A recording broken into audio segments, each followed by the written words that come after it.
I just wanted to remind people that on Saturday, the Greens are having a party, a 20s theme party with music. Jeff Kaufman, Fred Molesky, Hugh Birdsall, Dan Spur, and Liz Larson. And it should be fun, food, music, and if you want to dress like a flapper, you can. I was told, ironically, that I should dress as a temperance union person, hatchet and all. But anyway, that's Saturday evening, and there's a Facebook event page if you want more info. So now to my guests, Rob Schacht and Janice Janostak. Janostak, yes. Janostak, I'll get it. And actually, both Rob and Janice have been on the show before. Rob a few years back, I think, and Janice a couple months back. And today we're going to talk about Fiddleheads, but we're going to focus on produce, fruits and vegetables.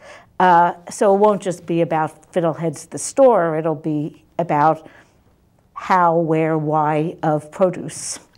So welcome both of you. Thank you, Ronna. Thanks, Ronna. Janice, maybe you can just start and give us an update on what's happened at Fiddleheads in the last couple months. What's happened at Fiddleheads in the last couple of months is almost, it's for me personally, it's almost difficult to wrap my brain around. When Sheila Herbert said a few months back, oh, we've grossed $1 million for the first time. Can we, shoot for $2 million this year? I was like, oh, no, Sheila, don't be silly.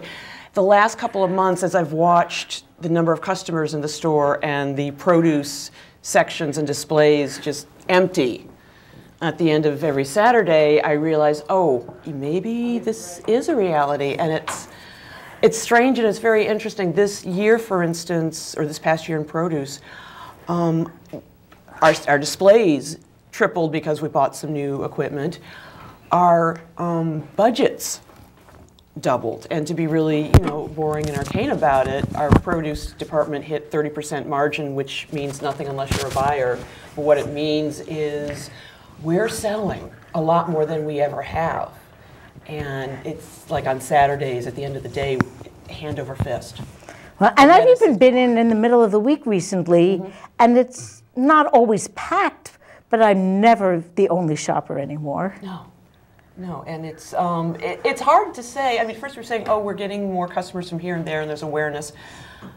Again, it's very strange to me. It almost feels like being on the ground floor of some new venture, or right when it's starting, and there's this just sudden, it feels like sort of an explosion, and where's it going to go from here? And it's that kind of, it's exciting, and it's a little scary, and who knows where the ride's going to go. Well, and now Fiddleheads actually is able to pay some staff to be there. That's right. Do some things, and that was a huge step to get past that all volunteer. And they were all volunteer for about 3 years, I think. Since the get-go, yeah. It's still mostly. It's still mostly, and lately we've seen more and more.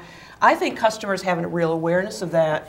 Where the other day one of our customers came in, she wanted something in the bulk department that wasn't out. She went in the back and she helped Ellen Anthony put it out. And it's just this little thing, and then she went on to her shopping. Well, that's the great part about being a co-op, is that we're all responsible for, I mean, we go in, we clean off the bulletin board of things that are outdated, I see something falling off the shelf, I pick, Yeah, there's a sense of ownership almost with everyone who walks in the door. Right, and it doesn't have to be some huge commitment. It's just those little things that keep us running. It's been a great community builder here in New London, for sure. It has been. I can't even remember what the city was like without it. And I was there, for the first winter of that winter's farmer's market when the building was freezing, and the only way they could keep the roof over their heads was to bring outside vendors in because they had nothing. You were one of those vendors. Yeah. And after 4 years, it's just been amazing. Well, I knew going in at that point in time that our goal was going to be to help get Fiddleheads to the point where they were wholesaling our produce rather than us coming in and selling our produce out of the store. It didn't take them long to get there. No. It happened pretty quickly. This summer was particularly, if we're focusing on produce, was particularly spectacular for us. And we hadn't moved the produce up to the front of the store yet. If you've been in lately, it's it used to be in the back, not well lit, kind of you had to go and search for it. But then we're able to move it up. But the amount of local produce we sold this summer was amazing. We were getting deliveries, I think, 3 times a week from Huntsbrook, from Hidden Brook, from various farms in the area. Philomel, yeah. We're getting shiitake mushrooms right now from New England Greens. This summertime, the lettuce would just disappear. And people still ask about it, you know, and it's like we're hoping to fill up that. We've got 1 case devoted to local, and it's looking a little emptier right now. Rob and Teresa are bringing in bags of spinach and braising greens that are just gorgeous and delicious. Again, go out the door in gallon bags. But I'm looking forward to the summer when we've got that bounty again. Absolutely. Yeah, and it isn't just that there are more people coming. I think people are spending more of their grocery dollars in Fiddleheads as opposed to just getting these specialty items at Fiddleheads and doing most of their shopping at a big box. Well, and it's exponential kind of place. because as Fiddleheads is able to grow, the selection that you have in the store has also grown. Exactly. And so there's more product there now that people can basically do their one-stop shopping with. Yeah. And when you look at the types of products that they're carrying, I mean, not just from the fruit and vegetable standpoint, they're carrying local meats, they're carrying local dairy, they're carrying local cheeses. We're carrying now frozen fish, where, again, the freezer section has expanded. Alan, who buys the meats and the cheeses, I mean, from Spain, from Cato Corners, local, fantastic stuff. Yeah. Our Haba department has grown, so you're absolutely right. There's more of what people want and need. And with this growth, buyers have been, I think, more open to saying, hey, you know, what else do we want to think about getting for people? And really more open to, it's not just, okay, we got this tiny little budget, we can only get this. It's more, let's expand, let's play, what do people want? And I think we're becoming more, we can afford to become a little more responsive to what our customers want. And one good thing for me is there isn't a lot of stuff I don't want. Not that I bought everything in the store, but I don't need to go into a grocery store where I can buy a toaster. Right. Right, exactly. And there's also the fact that I think some of the larger grocery stores, they had for a while really, you know, all these experiments with big organic sections that if you go in lately just aren't there anymore.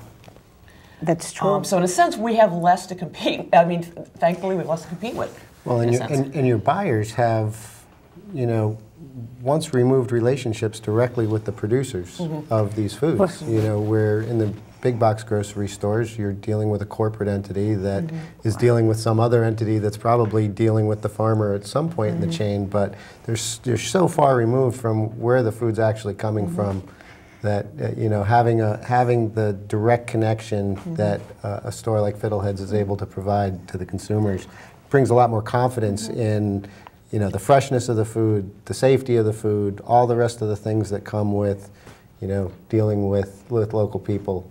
And there's still a large amount of our produce that we carry just by necessity isn't local yet, but we're always looking for what else is out there that we can carry local. And the aforementioned shiitake mushrooms actually are a good example. This year, our produce manager sourced a farmer, they're very new, New England Greens in Canton, Connecticut, to bring shiitake. So instead of buying them from California or wherever and having to charge the customers almost $17, we've got them at the store, they're $12.49. They're gorgeous, they're local, and that's sort of how it grows. And they haven't traveled for a week to get here. Yes. I had some in an omelet this morning. Yes. They were awesome. Yes. You put your seal of approval on us. Thank you. And as more people become aware of us, I think that's another aspect, that more farmers will look at Fiddleheads and say, hey, I can have my stuff here.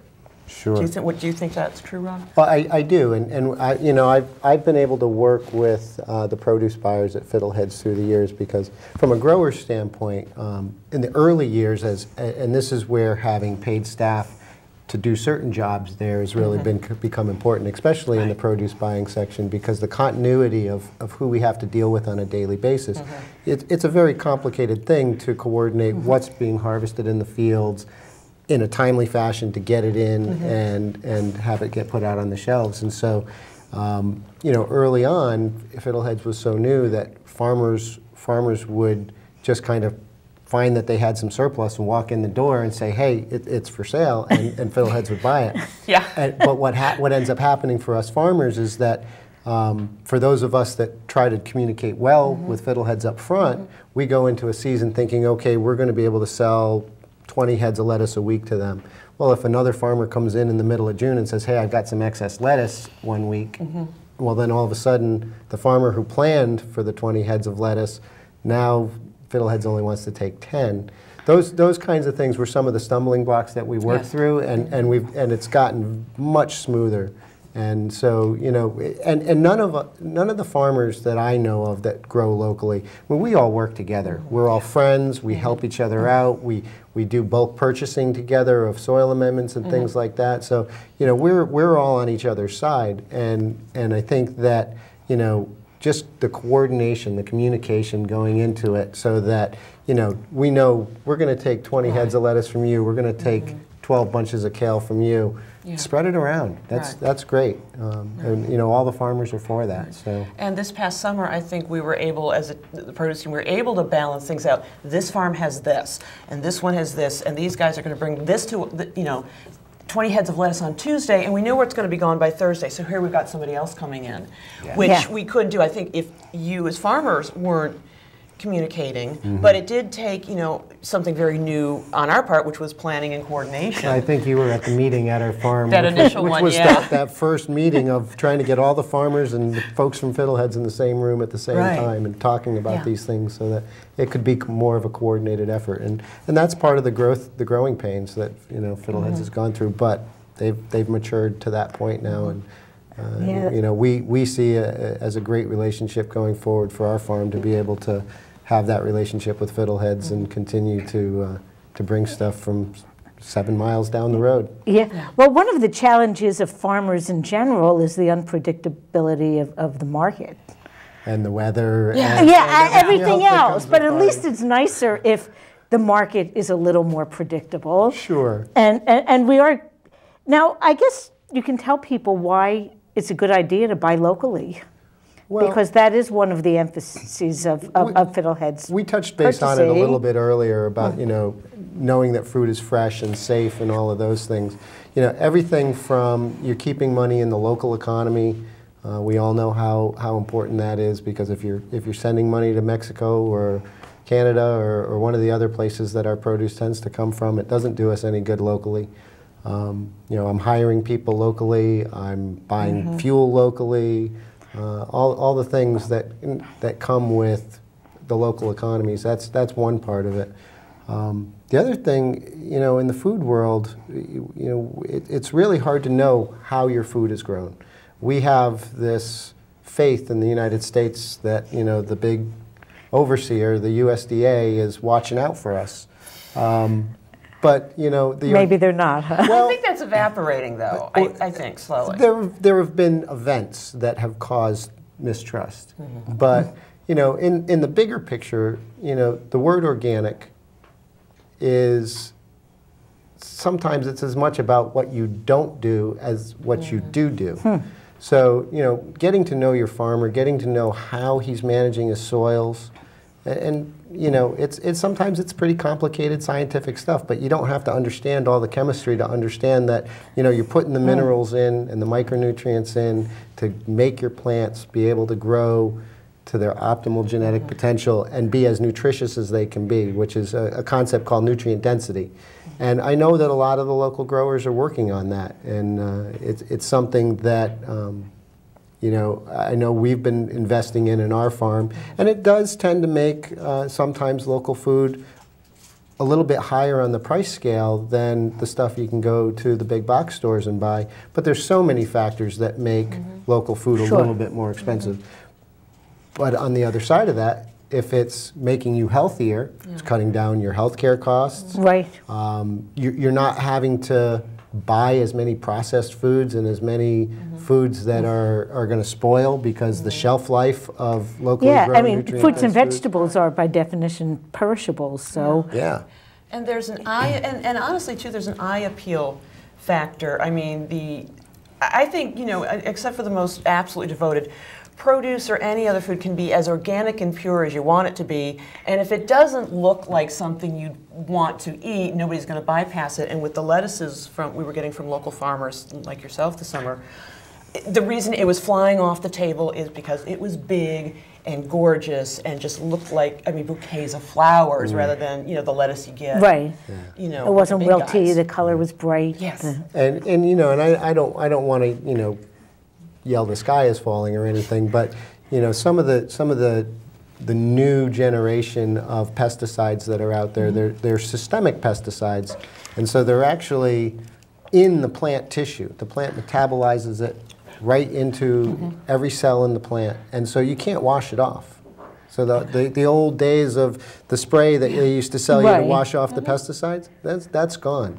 And so some of these new pesticides, they're actually starting to look at whether or not they're responsible for the bee die-offs that we've been experiencing, and some other problems that, you know, they don't necessarily anticipate going into the production and authorization of the use of some of these things.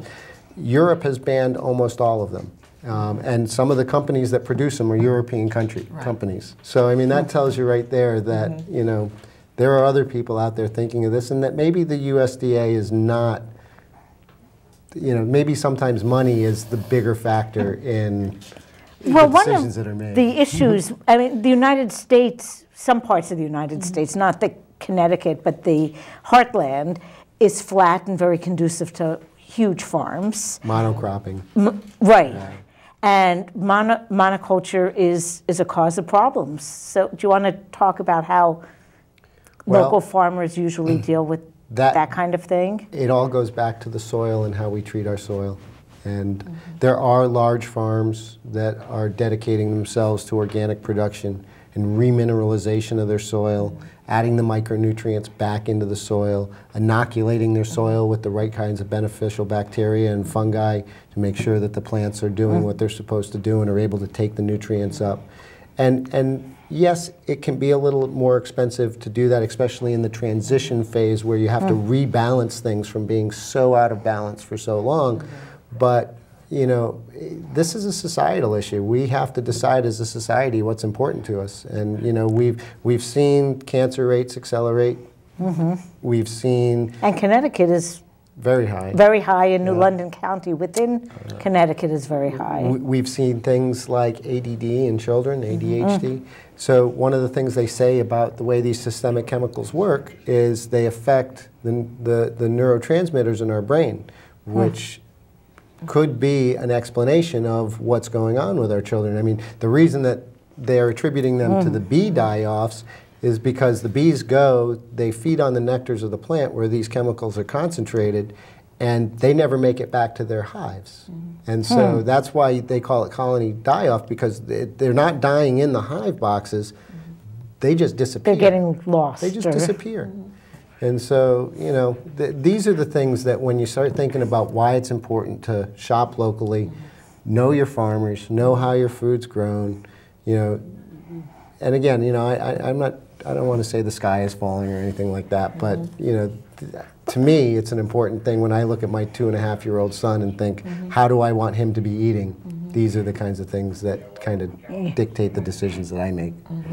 And you mentioned the bees. What consequences have you experienced because of fewer bees, or have you had any effects? I'm very fortunate. So where my farm is located is in an area that does not have a lot of agriculture, I would say any agriculture, within a pretty expansive distance around me.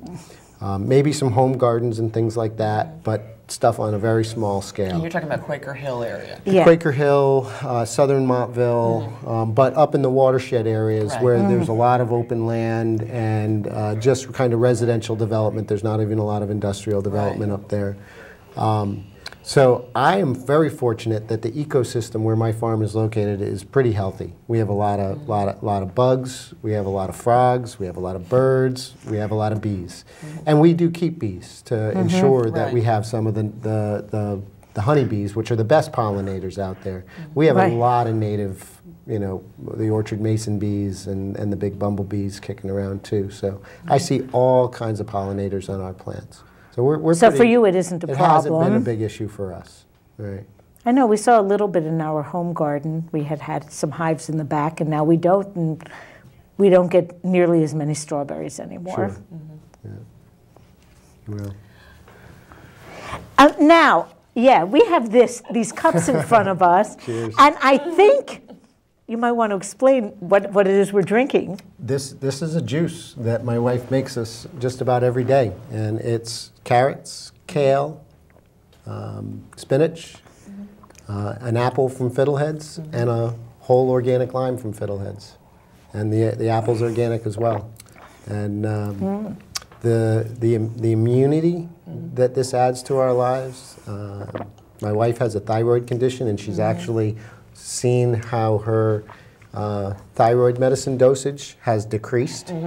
And the only thing she can attribute it to is the fact that we've been juicing on a regular basis. Right. And well, other thing about that then too is that what you're juicing, the plants, the produce, have to have those minerals in them to begin with, because I believe one of the big issues in the whole thing about the organic and the nutrient-rich density, am I saying that correctly? Nutrient density. Thank you. Is that for decades we've been buying produce that is empty. Essentially, that's the monocrop, the agribusiness type. And for instance, a friend of mine who knows a lot about nutrition in North Carolina said that decades ago, corn was a balanced.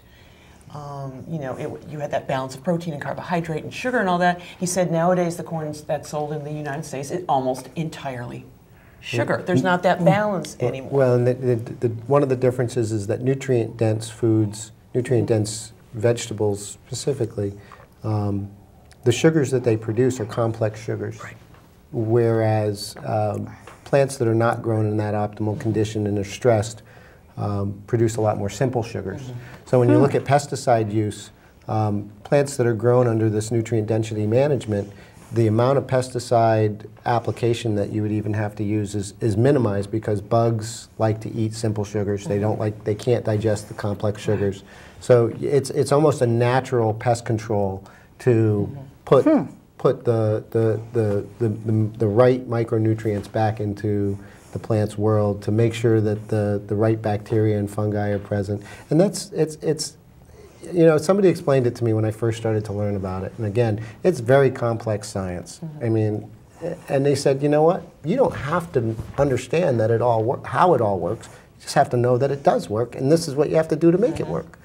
And it's like following a recipe. It's like cooking a complex meal or anything else. You can follow a recipe and do your soil testing, make sure everything is where it needs to be, and ironically, probably a couple hundred years ago, everyone did things more or less that way.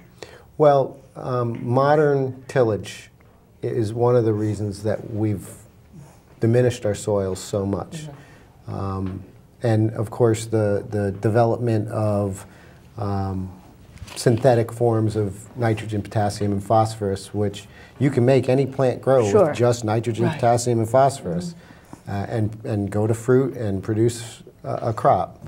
But it's not going to have they described it to me once like, if you can look at all of the different things that make up soil and think of them as puzzle pieces, and if one of those puzzle pieces is missing, where all of them would fit together and make a complete picture, now you start to have voids in that puzzle. And so even things like the energy that flows through the soil that the plant utilizes in its growth gets blockages. So it's like our own chi, when our own chi gets blocked in our bodies. And so it's a really fascinating world to think about nutrient density and what it all really means. And it's been very exciting as a grower to really start thinking about the quality of the food that we've been growing and eating as a family. That's I know when you were on the show before, you said you have so much energy. Now I'm getting older, Ronna. Yeah. Not as much. Not as much, but this stuff, I'll tell you, I've been doing some projects at the farm, and I get up and I go out and start working at 7 in the morning, and sometimes I come in at 10 o'clock at night. And I sleep really well, but I have the energy to do that. Ronna, can I jump in Sure. for a moment? Actually, I had a question for Rob. I believe it was this past year, the first year that you and Teresa did a CSA? No, this is the 5th year that we've done a CSA. Okay. We've taken a nice, slow approach to the development of our farm, and we've been able to do it without any debt. So we've tried to let it pay for itself, and of course I've kind of been my own farm subsidy for years as the farm has grown, and our goal is to get to a place where it's sustainable and we can actually make a living and pay our bills with it as well. So about what percentage would you say, like over time, or has it grown where the CSA is more of your business, more of your income, and what percentage versus, say, what percentage going to Fiddleheads or going to the markets? I've been messing around building my farm since about 1994. And 5 years ago, we got to a place where all of a sudden we kind of planted a big garden that particular year, and we had a lot of produce. And it was July. And Fiddleheads, that was the first year that Fiddleheads was starting, and there wasn't as many sales through Fiddleheads as we were hoping. And so one of the hardest things about being a farmer is having a bunch of produce and not knowing what you're going to do with it. And I remember my wife standing in the middle of our driveway going, I don't want to be a farmer anymore. Because she didn't know, it was so frustrating. And we decided to start a mid-season CSA. And because there's no rules about how a CSA works or what you have to do it, so we just did it. And we had 10 members in a week. And we had a place for our produce to go that summer. Now, maybe you can explain a little to people who don't know how a CSA works, how it works. Sure. Well, I mean, basically, the concept of CSA started in Japan and in Germany and some of those Western European countries. And it was based on the premise of watching farms disappear. And the story that I know of best was in the outskirts of Tokyo, where the idea of CSA was not a marketing scheme that was developed by farmers. It was a, how are we going to get our good food plan by consumers? And they were literally watching farms disappear as Tokyo was developing. And they went to this one farmer and said, we want you to be our farmer, and we will support your budget to make that happen. And that's how it was literally spawned. And it came to this country 30 plus years ago, and it has just caught on, and it's spread throughout the whole country. And so basically the concept is that you put some money up front at the beginning of the season to help the farmer during the period of time when we're buying all our seed and our soil amendments and paying labor before we actually start having income roll in. And it's when a lot of our expenses are coming. And then you come to the farm every week for a set number of weeks, and you pick up a big basket of vegetables of whatever's coming out of the farm at that time. So it does require individuals to understand that they're going to be eating seasonally. So they're early in the season, they're getting a lot of greens and roots and peas and things that come early in the season, and then you roll into the warm season crops and then into the fall crops. With some crossover, of course, but it's a way that people who like doing it get to have a one-on-one relationship with us farmers. They get to go walk through our fields. Right, they visit every week when they're getting They visit their every box. week. They get to go out in the fields and commune with their future food. You know, when the berry bushes are flush, we let our CSA members go down and pick berries in the field. It's a really nice, it's another type of community building around a farm that, you know, I've really enjoyed watching it grow. And so we've gone from 10 members to 18 members to 28 members to last year we did 55 members, and this year we're going to go to 75. Great. And I think we're going to stop there because we also do sell in different ways. We like to wholesale out. We like to spread the food out. We go to a couple of farmers markets, which are really fun for us to do. And there's a new wave of farm-to-table restaurants that are coming about that are really interested in accessing as much local food as they can get. And so we've been starting to sell to some of those restaurants as well. And again, our goal is to just try to get to a place where our farm is sustainable and can actually pay us a living wage to do it, and we can pay our bills with it.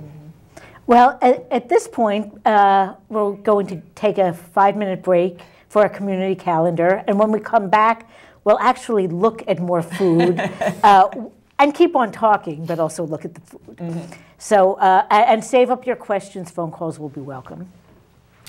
Thanks, Ron. Those who start wars never fight them. No. I don't think so. I just think that those who fight wars, Janice is doing. Or we can they never like them. This one was broken. now we've got the rings. Yeah, Those who write They can be part of the salad. I think they'd be lovely. they can recite them. And those of us who just fight laws, we live and die them. But I know they're never gonna tell you why, no. They only wanna tell you lies, no. Never ever gonna tell you why, no. They only wanna tell you lies, no. Never ever gonna tell you why, no. They only wanna tell you lies. It's time. It's time to go home. Don't take our boys away, no. Don't take our girls away, no. Don't take our boys away, no. Don't take our girls. It's time to go home. Don't take our boys away, no. Don't take our girls away, no. Don't take our boys away, no.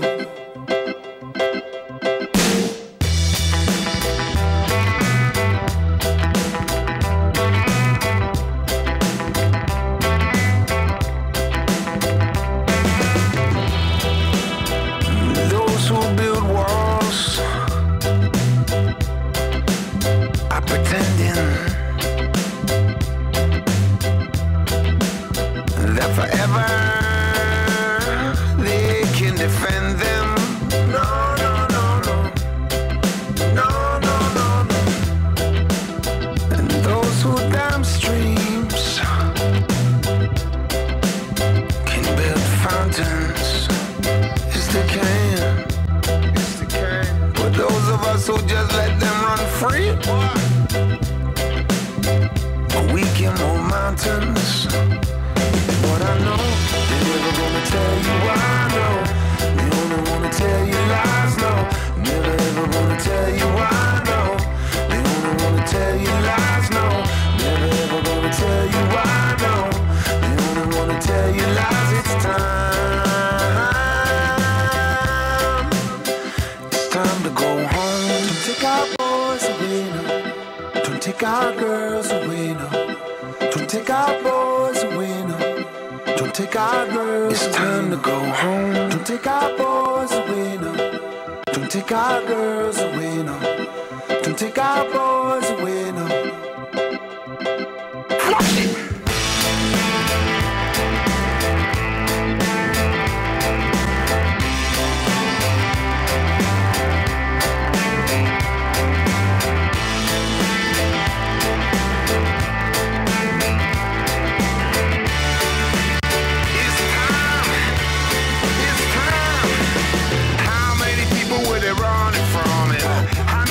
Never saw it coming.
Welcome back to Thinking Green, and I'm here with Rob Schacht and Janice Janostak, and we're going to have not a cooking demo, but a food demo.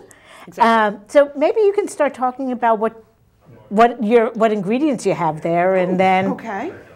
Well, we've got some things. Ronna was kind enough to do a little shopping for me earlier. Busy modern woman, I couldn't quite manage it.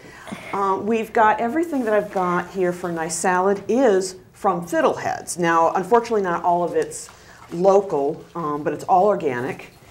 And these are just some nice green leaf lettuce. Rob brought some of the braising greens.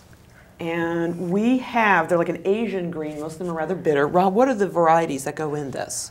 Well, there's spinach mixed into that as well, but there's mustard greens, mizuna, kales, and arugula, all mixed into that. Right. And you were saying these are wonderful in salads. Teresa also I believe Teresa told me that she also uses them in like a stir fry or just very lightly. You braise, you do what's called braising them, which is as simple as drizzling them with some olive oil, and putting them in a hot fry pan and covering them with a lid for 2 minutes. And just till they wilt. Just till they wilt. Yeah. And my favorite way to eat them is with a little rice wine vinegar drizzled on them. But they're so flavorful. They're one of the nicest cooked greens I've ever eaten. And this is something that we have at Fiddleheads in the display case. Rob and Teresa are bringing them. You were bringing them once a week. I don't know if it's twice a week now.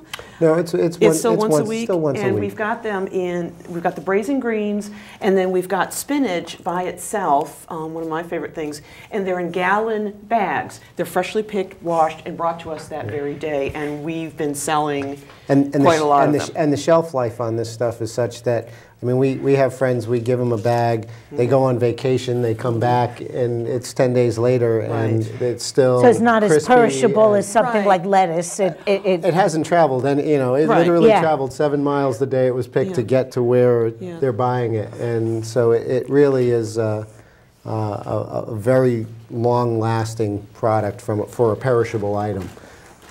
We were fortunate enough to get a grant from the Natural Resource Conservation Service to build a high tunnel at our farm, which is where we're growing these things now. And a lot of northern states are actually starting to create programs to help farmers figure out how to invest in these season-extending structures. Yeah, that's a huge thing in New England. Yeah, the state of Maine is probably one of the leaders in it right now. They're pushing so hard to get their farmers up in the state of Maine to do these 4-season production because, I mean, if you don't and you're in a northern climate, come October, unless you have a storage crop, you don't have local food anymore. Right. So it's not good for the consumer or for the farmer. It's not good for the consumer or the farmer or the local economy again. So it's really been something that the northern states again have been really emphasizing. So much so that the federal government got involved, the Natural Resource Conservation Service, and started offering these high tunnel grants. And it's got us hooked. I mean, it's one of the ways that I can see sustainability really coming to our farm because it takes the window of time that we're able to actually produce income at the farm and takes it from a 5-month period of time to literally a 12-month period of time. So you grew these all through the winter? We've been selling spinach and Asian greens to Fiddleheads since about the second week of December. Okay, now it's the first week in March. And we were very excited when we heard from you, Rob, that you were going to be able to extend the season because the head lettuce had sold so well. And then we were faced with the end of the growing season, and a lot of the other things had to taper off from the farmers. And there's in the store on the produce team, there's sort of a disappointment because we would get excited when the local stuff came in and open up those boxes and isn't this stuff gorgeous and it's delicious. So when you told us that you would be extending the season and we'd be getting this, we were like little kids in the candy store, literally. Yeah. And we're actually working on another greenhouse right now. I was again fortunate. My farm has, I guess, displayed a steady track of being successful and getting into the community, and so the Department of Agriculture, this Connecticut Department of Agriculture, gave me what's called a Farm Reinvestment Grant this year. So we're building another greenhouse, and hopefully we'll be able to have tomatoes in the local stores by June instead of August. And again, once that tomato crop is done, we'll be able to grow greens and kales and all kinds of things through the winter. And if I have my way, I'll have 2 or 3 more of these houses before I'm done. Yeah, it's nice in winter to find local stuff that's green, that isn't all root vegetables. Not that I have anything really against the winter root vegetables, but it's nice to have something that's leafy as well. People crave it. They crave it. They do. At the co-op, we're buying kale, and it's not the local. We're buying 2 varieties of kale. Basically 3 times a week, and we have to keep doing it 3 times a week. It's the lacinato, and usually red or purple. And again, like I'm usually at the store on Saturdays, sampling things and having fun. And I keep looking at that produce display, and by say 4 or 5 o'clock, the kale is gone. And then there's the chard. We always have to have that stuff on hand. And even I'm a little surprised. I'm still a little agnostic. I'm like red chard, or curly kale. Not really my thing, but people must love it. They use it in so many different ways. Again, people are doing a lot of juicing these days. Kale is a great green to juice with. It's great in soups in the wintertime. So in the winter, a lot of people are cooking soups, and so those dense greens are great in those ways. We have people buy it from us all summer long too. So I mean, it's not just a winter product. Yeah, it's year-round. It is a year-round part of people's diets, and I think that's growing. One of the things I experienced last year was, Dr. Oz, who's a big TV celebrity these days, gets on TV and starts talking about the health benefits of a particular crop. The one that sticks in my head is purple potatoes. He got on and he started talking about all the antioxidant benefits of purple potatoes last year, and I only put 1 row in last year, and I sold out of them way too fast. And so, you need to get some advance notice from I do. I should probably. Yeah. Well, 3 years ago at the I think it was 3 years ago at the co-op, we tried, when we were still quite a bit smaller, we tried selling as an experiment purple carrots. Beautiful.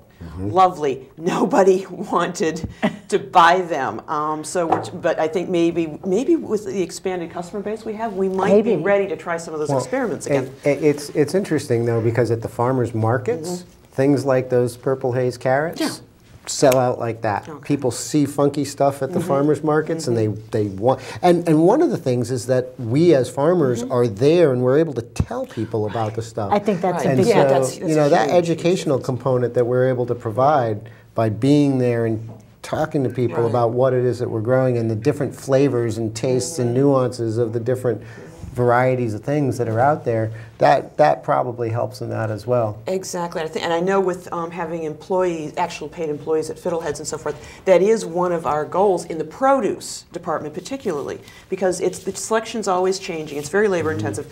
That is one of our goals, to have somebody there at the store who can actually say, hey, this is what this is, and be that educator. Sure. Yeah. Okay, so what do you have there? Well, first of all, we have the leaf lettuce, and we have some of Rob and Teresa's bitter greens.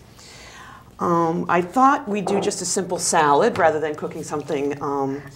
So I like light salads, and in fact, the idea was Ronna's. We've been having some fennel in the co-op lately, and it's not one of those flavors that I'm really accustomed to, so it was a real experiment to me to chop some up and try it and discover that it's actually very, very light and very lovely. It's also a natural analgesic, and babies who are teething love to chew on it because it kind of numbs their mouth. And Really? Yeah, it's an old remedy for teething babies.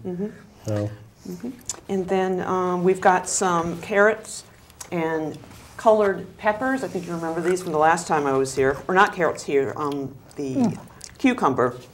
We've been able to, for the last couple of months, offer colored peppers at like under $5 rather than almost $7. And again, they've been just selling out, and they're gorgeous and they're lovely and very flavorful. And from a price standpoint, I mean, that's very comparable to what the box grocery stores are selling it for. That's what we are finding out more and more in the last year, 2 years that I've really been on the produce team.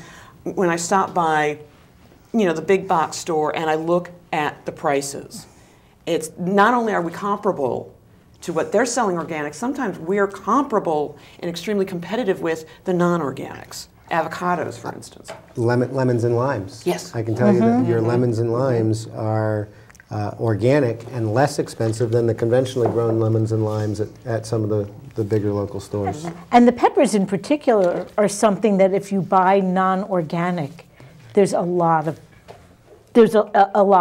pesticides that go into growing it, maybe more than on an avocado or banana, although, you know. Again, with these systemic pesticides, you know. It's inside everything. Because they drench the soil with it, and the trees and the plants literally take up right from the ground and incorporate into their tissues. So, you know, it's kind of hard to say with everything That's these true. days. And of course, there's also the issue of the exposure of the workers to poisons. And I think grapes were maybe one of the first fruit that people got a consciousness of, that the toxins that were used in the growing were damaging the people who were working with them.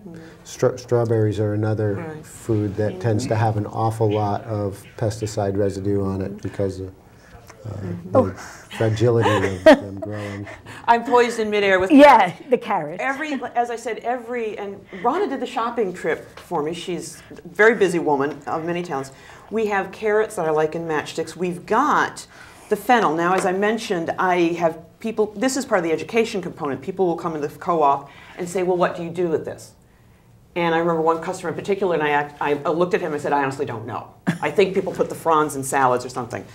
You can chop up the bulb. It looks like, the structure is almost like celery, but if all the growth went into the bulb, those same sort of ridges. The stems look like they'd be very tough and stringy, and as I found out today, they're really quite tender and crisp. You can chop up the stems.